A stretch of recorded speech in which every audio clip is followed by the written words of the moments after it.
Hello. അപ്പോൾ ഇന്ന് എന്താ പരിപാടി? ഞങ്ങൾ വീട്ടിൽ കുറച്ച് ദിവസം നിൽക്കാൻ വന്നതാണ് കേട്ടോ. വെക്കേഷനൊക്കെ അല്ലേ. അപ്പോൾ അവിടെ ചെന്നപ്പോൾ അമ്മ പറഞ്ഞത് നമ്മുടെ വീട്ടിലൊരു സംഭവം ഉണ്ടായിട്ടുണ്ട്. ചെന്ന് നോക്കിയപ്പോൾ നമ്മുടെ ശംഖുപുഷ്പമാണ് കേട്ടോ.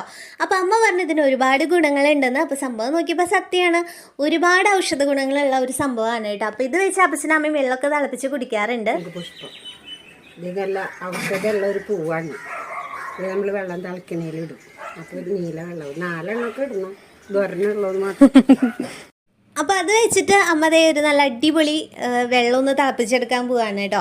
അപ്പോൾ ദേ അമ്മ വേഗം ചെന്ന് വെള്ളമൊക്കെ ഒന്ന് തിളപ്പിച്ചെടുത്തിട്ടുണ്ട്. പിന്നെ ഒരു ഗ്ലാസ്സിലേക്ക് പൂവിട്ട് കൊടുത്തിട്ട് അതിലേക്ക് നല്ല ചൂടുള്ള വെള്ളം ഒഴിച്ചു കൊടുക്കാണ് കേട്ടോ. അപ്പോൾ ദേ നമ്മൾ 2-3 ഇടാന്ന് വെച്ചാൽ നല്ല കളർ ഉണ്ടാവും. ഇതിപ്പോൾ ഒരു ചെറിയൊരു ലൈറ്റ് കളറുള്ളൂ കേട്ടോ. അങ്ങനെ ഇതേ പൊന്നൂസ് നോക്കിക്കാണ് എന്താണ് കളറ് മാറാത്തതെന്ന്. ഇപ്പോൾ ചെറുതായിട്ടൊന്ന് കളറ് മാറി വരുന്നുണ്ട്. ഇത് നമ്മുടെ സ്കിന്നിനൊക്കെ അടിപൊളിയാണ്. അതുപോലെ തന്നെ മറവി അതിനൊക്കെ ഭയങ്കര നല്ലതാണ് കേട്ടോ. ഒരുപാട് ഔഷധ ഗുണങ്ങളുള്ള ഒരു സംഭവമാണ്. പക്ഷേ ഇതിന് പ്രത്യേകിച്ച് ടേസ്റ്റ് വ്യത്യാസമൊന്നുമില്ല. ആർക്ക് വേണമെങ്കിലും കഴിക്കാം. അപ്പോൾ കിട്ടുകയാണെന്ന് ഒന്ന് ട്രൈ ചെയ്യാം. അപ്പോൾ എല്ലാവർക്കും ബൈ.